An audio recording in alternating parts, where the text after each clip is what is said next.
Roi éternel, celui qui est et qui sera pour toujours, détenteur de tout pouvoir sur la terre ainsi que dans les cieux. Nous te remercions, Père, pour ta parole que nous venons de lire. Et nous demandons à présent que tu nous la fasses comprendre. Tout ce qui nous réduira en rien, que nous la comprenions maintenant.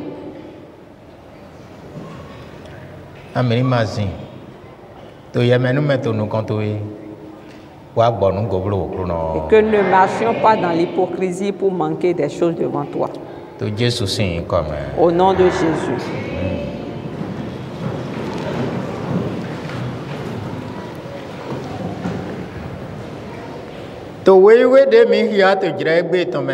Dans le passage que nous venons de lire ce matin, Voici les choses que nous devrions garder.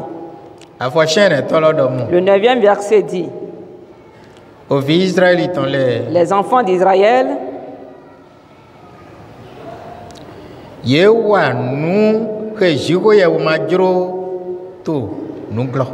firent en secret contre l'Éternel ce qu'il ne veut pas. Ils ont agi en secret devant Dieu. Et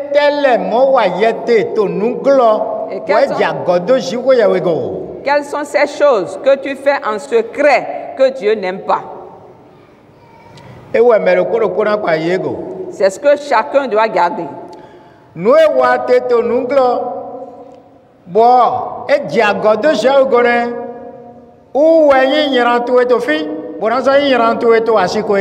Ce que tu es en train de faire en secret qui est contre Dieu, c'est ce qui constituera ton malheur ici et dans l'avenir.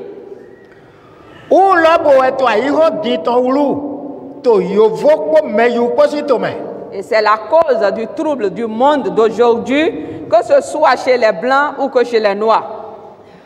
Ils font des choses contre Dieu en secret.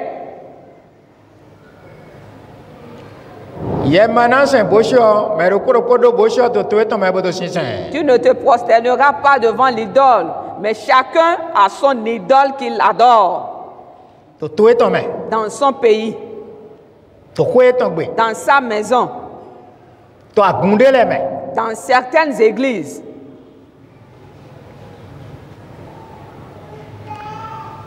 Et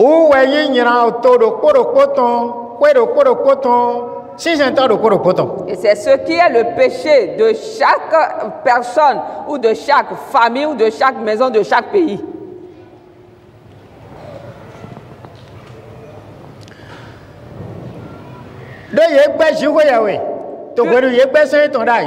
Puisqu'ils ont rejeté Dieu, en rejetant au moment ils ont rejeté ses commandements. Si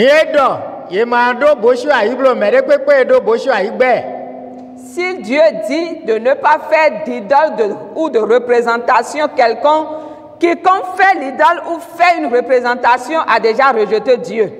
Et c'est là, à ce niveau-là, que le monde a rejeté Dieu.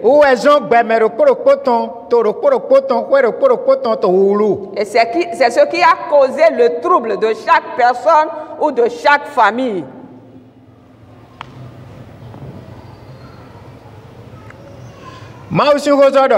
La parole de Dieu déclare: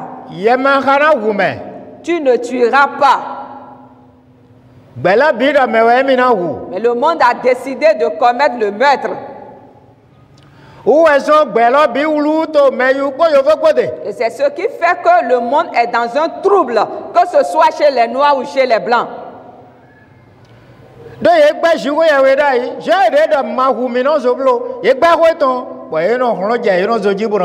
Et puisqu'ils ont rejeté Dieu, Dieu qui a dit de ne pas tuer, et comme ça, ils ont rejeté sa parole, et comme ça, ils se jettent l'un sur l'autre et ils commettent le meurtre.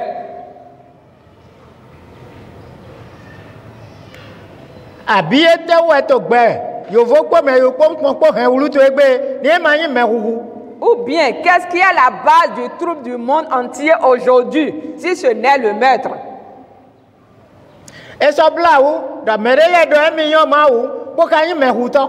Et ce qui est triste, certains se proclament adorateurs de Dieu, ceux qui connaissent Dieu, mais ce qu'ils font, c'est qu'ils tuent les gens.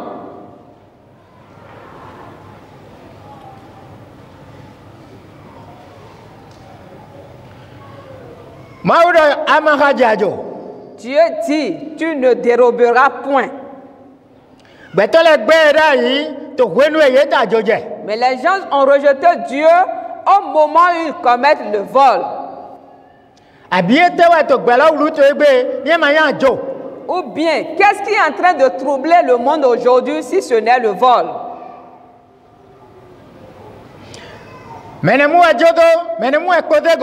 Combien ont-ils déjà abandonné cela? Combien sont encore ceux-là qui continuent de voler?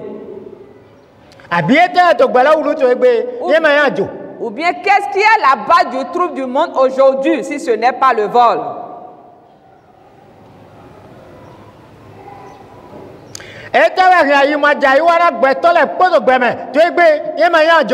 Qu'est-ce qui cause l'insécurité aujourd'hui dans le monde entier si ce n'est pas le vol?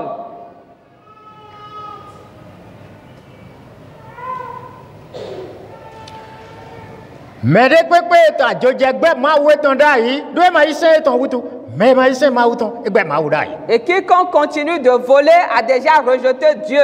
Et celui qui n'a pas reçu le commandement de Dieu a déjà rejeté Dieu. Le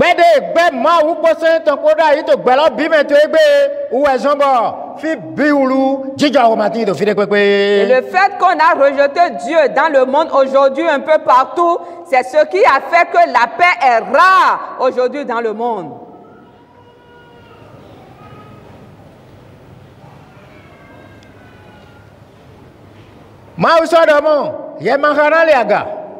Dieu dit encore, tu ne commettras pas d'adultère. Et quiconque commet l'adultère a déjà rejeté Dieu.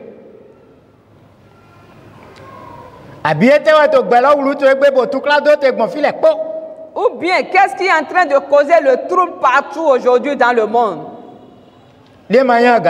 Si ce n'est commettre l'adultère. Dieu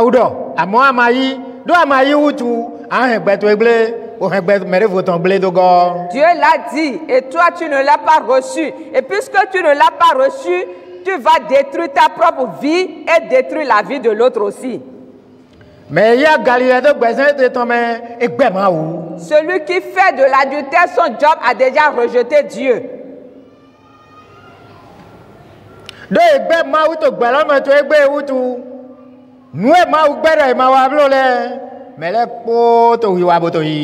Et puisqu'on a rejeté Dieu dans le monde aujourd'hui, tout ce que Dieu a dit de ne pas faire, le monde entier est à cela, c'est ce qui se fait un peu partout. C'est ce qui a fait que la paix n'existe plus.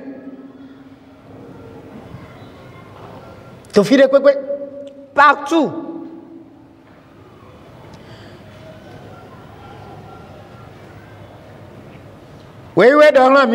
La Bible nous déclare Israël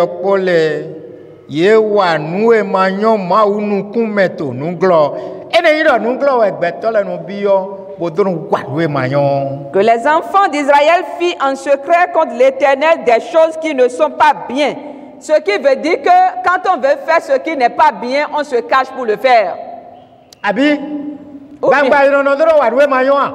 Est-ce qu'on fait ouvertement ce qui n'est pas bien?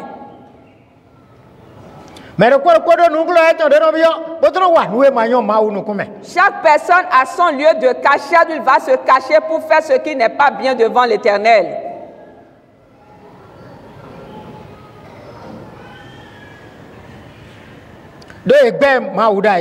Parce qu'on a rejeté Dieu.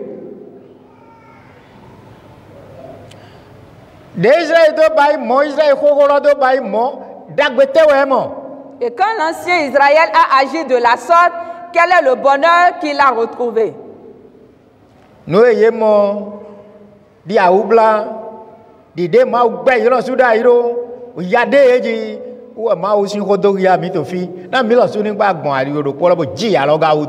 Et ce qu'ils ont récolté comme conséquence du rejet de Dieu, la souffrance qu'ils ont endurée, c'est ce que cette parole nous enseigne ce matin pour que nous aussi, nous n'endurions pas de une telle chose.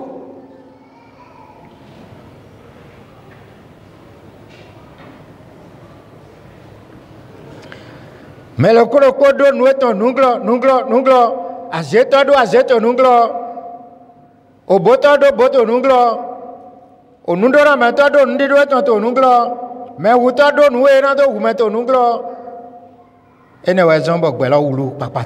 Chaque personne a quelque chose en cachette. Le sorcier a sa sorcellerie en cachette.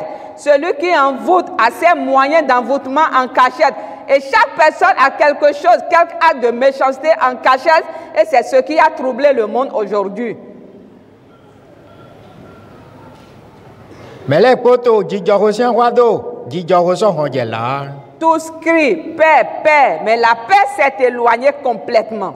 Do, Milasu Betolole, mais Dendo Ma aussi Saint, Outou, Djidjoro Dendo Minga. Pourquoi? Parce que nous aussi, nous nous sommes éloignés de Dieu, raison pour laquelle la paix s'est éloignée de nous. Nairo Dendo Mauro, à Dendo Saint-On, Bomono Zande Djibé à Dendo. Comment est-ce qu'on s'éloigne de Dieu? Si tu t'éloignes de ces ordonnances pour ne point les mettre en pratique, c'est que tu t'es déjà éloigné de Dieu. Ni a sojron c'est quoi jouer boy hoto eton ni ano wado hoto ji arahin me c'est quoi. Et si tu veux te rapprocher de Dieu pour devenir son ami, si tu agis selon sa parole, ainsi tu te rapproches de lui. Ni gbala bi jiro to egbe me kona lezu ma wi sin hoton to wenu mi me ko yi sen ma wuton bo jasin sanji. Si le monde entier souhaite aujourd'hui devenir l'ami de Dieu, nous tous nous deviendrons son ami. Au moment où nous allons nous lever, commencer par mettre en pratique ces ordonnances. En ce moment, Dieu le miséricordieux aura compassion pour nous et pardonnera nos péchés. À part cela, sans repentance,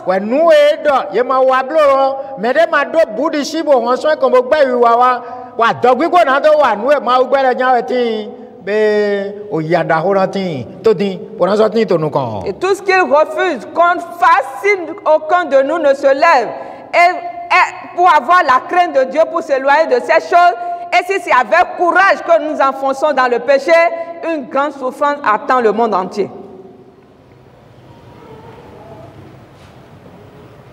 Que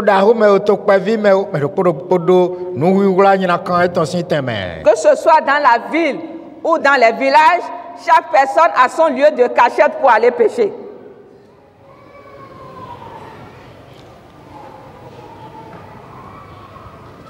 Le 10e verset dit: il se dressait des statues sur les collines, sur les montagnes et sous tout arbre vert. Et là, il brûle des parfums.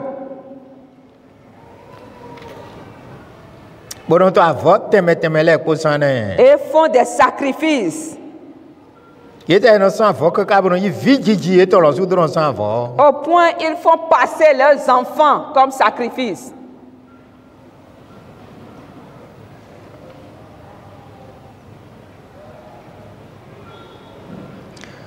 Mais no wa nuira kanto tola medai wa jigo ya we wa zeyele do duya yese yeso aje wi wa melo le ton ko ton baiji. Et ils agissaient comme ça, comme des nations que l'Éternel avait chassées pour leur donner ces territoires-là en héritage.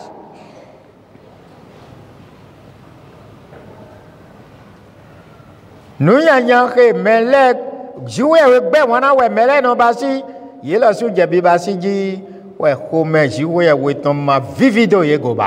choses mauvaises par lesquelles les gens irritaient l'Éternel, ils ont commencé par faire ces choses. Et comme ça, l'Éternel s'est irrité contre eux.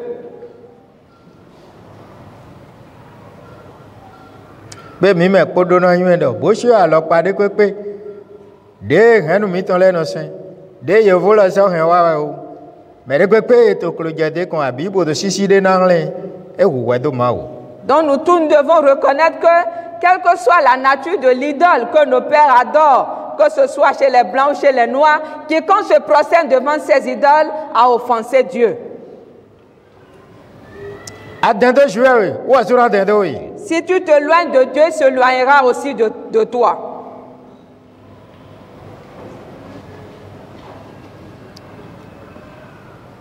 Le 13e verset nous dit: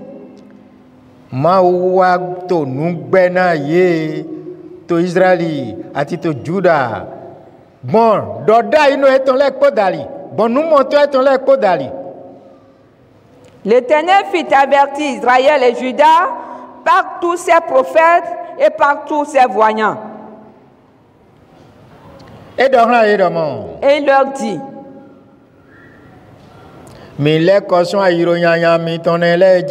revenez de vos mauvaises voies.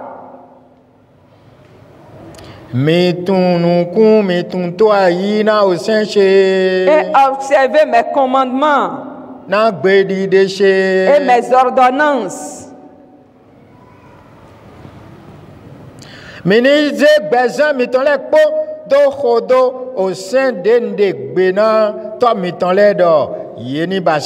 En suivant entièrement la loi que j'ai prescrite à vos pères.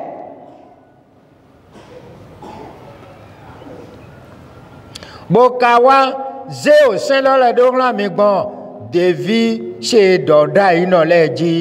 que je vous ai envoyé par mes serviteurs, les prophètes.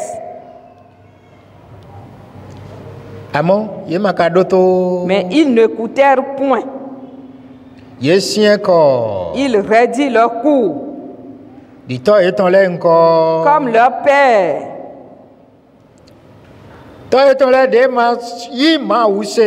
Qui n'avaient pas cru en l'Éternel, leur Dieu, notre Dieu. Ils rejetèrent ces lois. Ils ont dit que c'est dur, que c'est difficile. Et comme ça, ils ont rejeté ces lois. L'alliance qu'il a traitée avec leur père. Et les avertissements qu'il leur avait donnés. Ils ont rejeté toutes ces choses. Et ils allaient vers les interdits de Dieu. Les choses de néant. Et comme ça, ils se sont rendus eux-mêmes néants. Si tu veux te rendre néant, sur les choses qui sont en abomination à l'Éternel, et va les faire en cachette. Tu verras qu'il te réduira à rien. Le voleur simple. Simple idolâtre. Le meurtrier. Celui qui va chercher la femme de son prochain. Tu vas te rendre néant. Au moment où tu vas suivre les choses de néant de ce monde.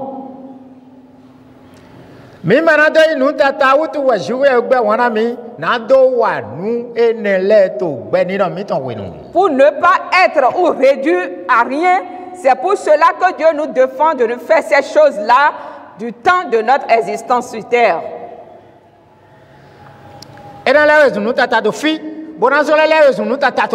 Il te réduira à rien ici et après dans le ciel aussi.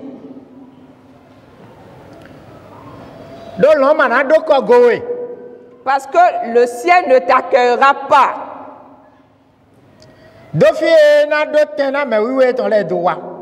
Et là, il va accueillir ses bien-aimés, ses saints. Tu n'auras pas de place là. C'est ce qui va se passer, ça. Tu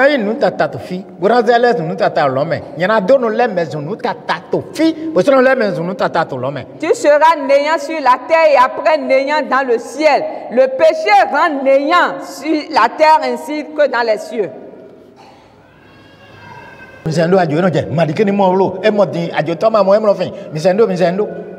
Ranger les affaires, qui ne voient pas ça. Parce que quand le voleur ne va pas, il ne peut pas voler, il faut ranger les choses vite.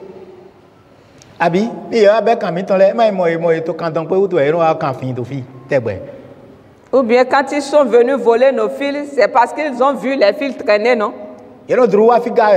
C'est parce qu'ils viennent ici.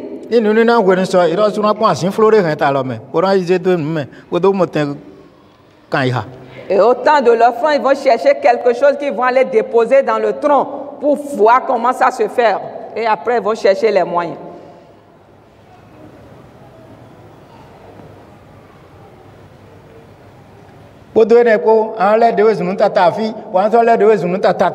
Et avec cela, tu te rendras nul ici et après, également dans le ciel, tu te rendras nul.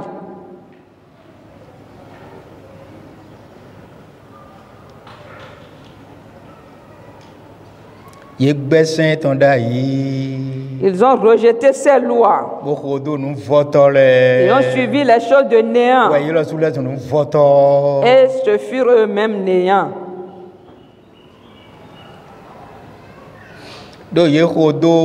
Mais j'ai eu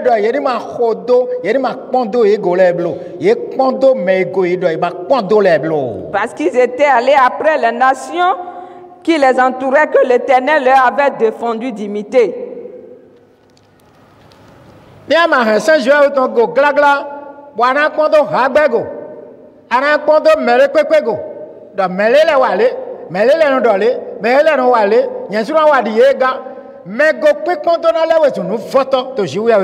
Si tu ne gardes pas fermement les ordonnances de l'Éternel pour aller imiter les autres, et tu diras, les autres font ceci, ils disent ceci, et tu vas les imiter pour commencer par agir comme eux, tu te réduiras à rien devant l'Éternel. Tous ceux qui n'imiteront pas Dieu dans leurs actes dans ce monde seront de vaines choses, de néant. Il revient maintenant à chacun de choisir ce qui lui plaît.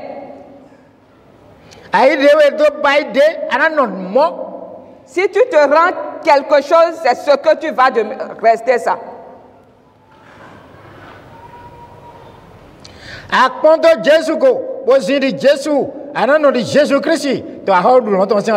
Si tu imites Jésus pour agir comme lui, tu seras à son image au jour du jugement, au dernier jour. Et tu vivras comme lui, tu vivras à son image sur cette terre d'abord.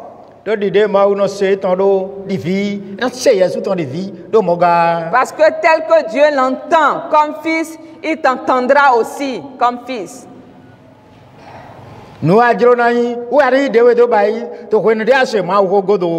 Fais de toi-même ce que tu veux être après avoir entendu la parole de Dieu.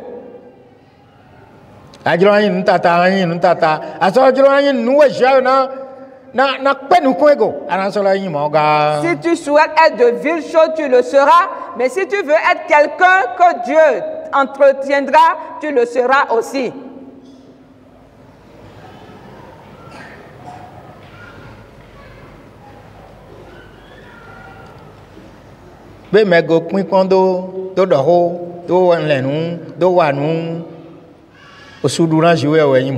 Donc, imiter quelqu'un dans ses actes, dans ses propos pour agir comme lui, c'est offenser Dieu.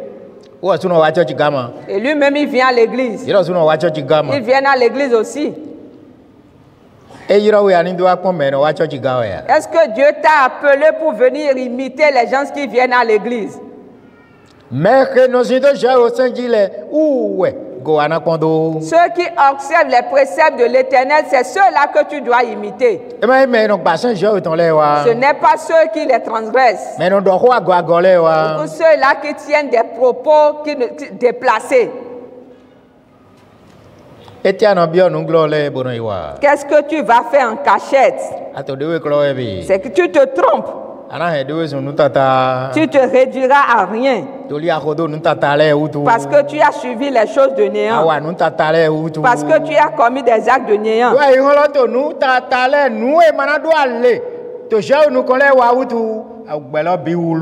Et parce que le monde est en train de faire des choses qui n'auront aucun avantage devant Dieu, c'est ce qui a causé le trouble du monde. Ils ont établi leur propre loi qu'ils suivent en rejetant ainsi les préceptes de Dieu, et comme ça, cela n'apporte pas la paix.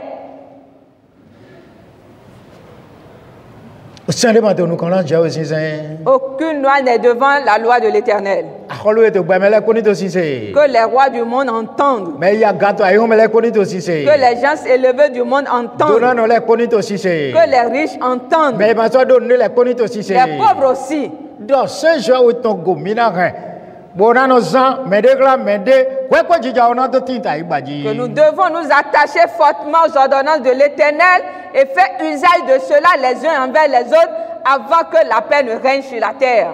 Imidro dija o. Si nous souhaitons avoir la paix, Bela bilan l'invasion. le monde entier doit se repentir. Ba boche zento le kona gbe boche Et odai. les idolâtres vont abandonner leurs idoles. Mais wuta le kona gbe ben Ceux wudai. qui commettent le mal doivent se détourner de Agale to le cela. kona l'invasion. Les adultères doivent faire preuve de repentance. Azeto le kona to so azesi gbe men. Les sorciers vont renoncer au groupe de sorcellerie.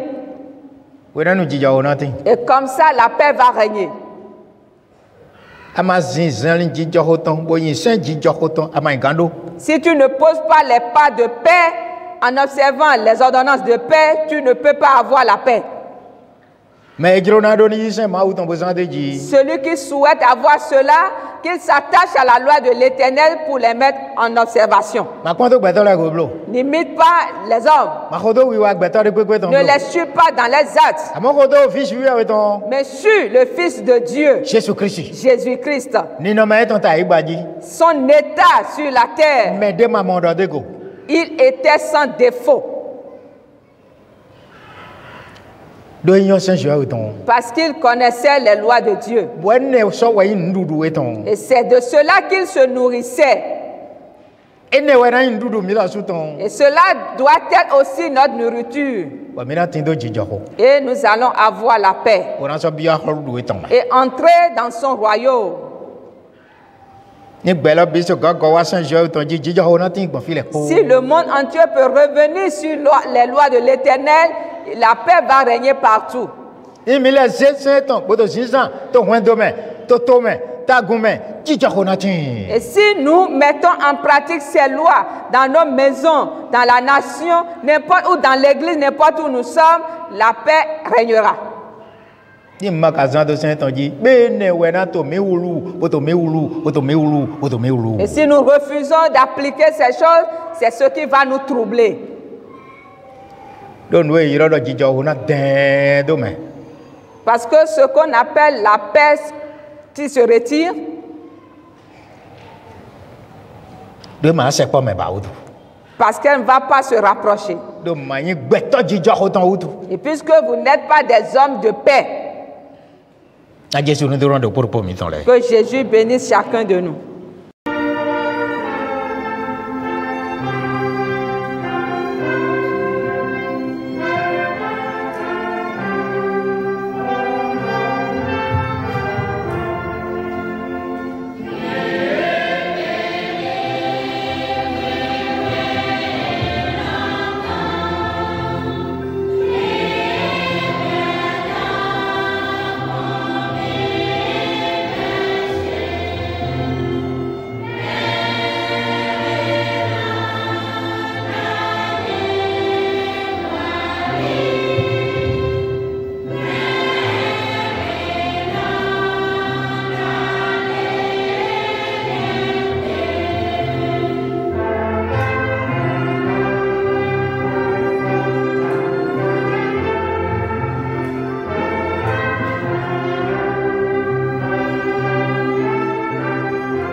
Olodisi wenu niyo eso ba esudo nu asi wenu no enya to kato nkan ido de to aya gidi kun osiwe maudo ba esudo nu asi wenu no enya to kato nkan ido de to aya gidi kun osiwe maudo ba esudo atogbodo anyando de odo eno hendoa atogbodo wa nuero o devil do eno hendoa o lotisi wenu miyan weso ba Yesu do atogbodo wa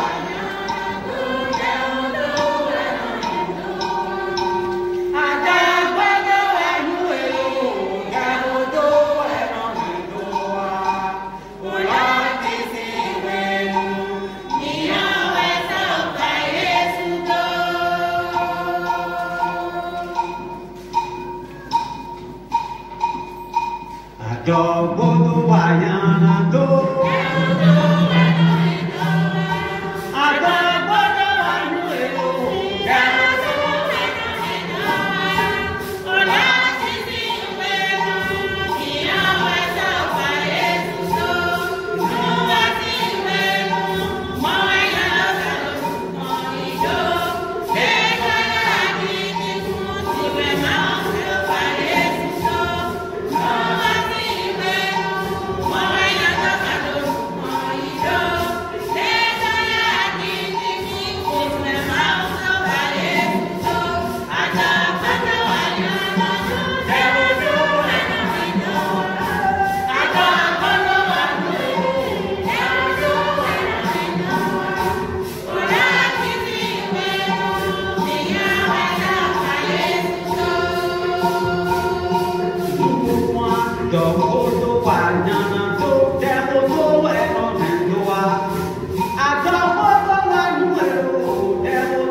Yeah!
chacun prie. Bokanyo de mo nu je nu glo. Ils reconnaissent donc qu'ils voient dans le lieu secret. Anogba to nu glo, bo wa so awuya di me yi to gbangba. Enyo ene do vo.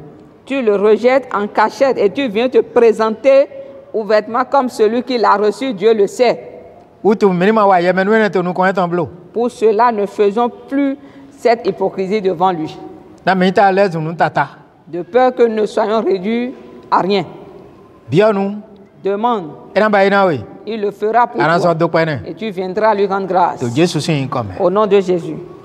Su le ganto to me. Au nom de Jésus, le Sauveur, Oto ganwo nu po. Père Tout-Puissant, Yeme nu mo nu je nu glo. toi qui vois dans le lieu secret, Anyon so ka yin to wele to plipli he me. tu connais ceux qui t'appartiennent au milieu de cette assemblée. Nu kuntu eni le kwa nu kon ye okro no. Que tes regards soient fixés sur eux Na do do na pour les ye. bénir,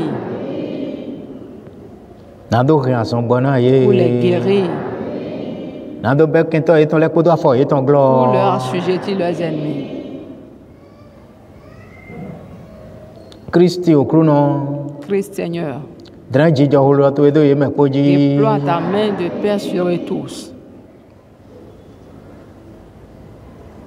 Gbogbo ameyan kan le gba si àwọn na do podo po e ton le. Combat le diable pour eux, Seigneur. Gba le gba àwọn na vie méjì le po. Combat le diable pour nos enfants, Seigneur. Gbigbo te no gli ton to nu kan to e na do yin me to e. Me wiwe to e. Ke na du go a ho du to e ton. Ni yin mi ton din fi okro Et accorde-nous no. l'esprit de fermeté devant toi pour hériter le royaume. Sinfru. Les ténèbres Ima do to hwen do mi ton me blo. ne nous envahissent pas. Sinfru ni kan son hwen do mi ton le po me. Que nos ténèbres se dissipent Son agun to e le po me. de ton Église, Son to mi ton benin to me. de notre nation. Hi hon ni hon gban kan Que la tan. lumière puisse jaillir. Nigeria to ni okro no. Voilà le Nigeria, Seigneur. Sinfru wan ni kan son to lo me. Que ces ténèbres se Bo kan dissipent son agun e to flen le po ji. et de toutes les Hi hon ni hon églises. gban kan tan to flen o Que to. la lumière jaillisse. Fie no se ho mi ton le po bo yin do ho ye si wo ya we ton we. Hi hon ni hon do to e ne le po me Partout papata. nous écoute, que ta lumière puisse éclairer là-bas. Sinfru gbe le po. Que les groupes de ténèbres Àwọn e ton le ni gba patapata. soient combattus, Seigneur. Nu tata ni ma le tun nu gangan to nu kon mi ton ba blo okro Que le no. film ne devient pas quelque chose d'important. Ndo pera we. Je te rends grâce Do se de utu. parce que tu as exaucé Au la baina mi prière. utu. Tu as déjà fait pour Ki nous. gotin hra ka ka do i do. Gloire te soit rendue pour toujours. Mina wule awu boyi. Nous allons nous apprêter pour partir. Wa no ko mi ko ta san igbe ton we. Sois avec nous en ce jour, Seigneur.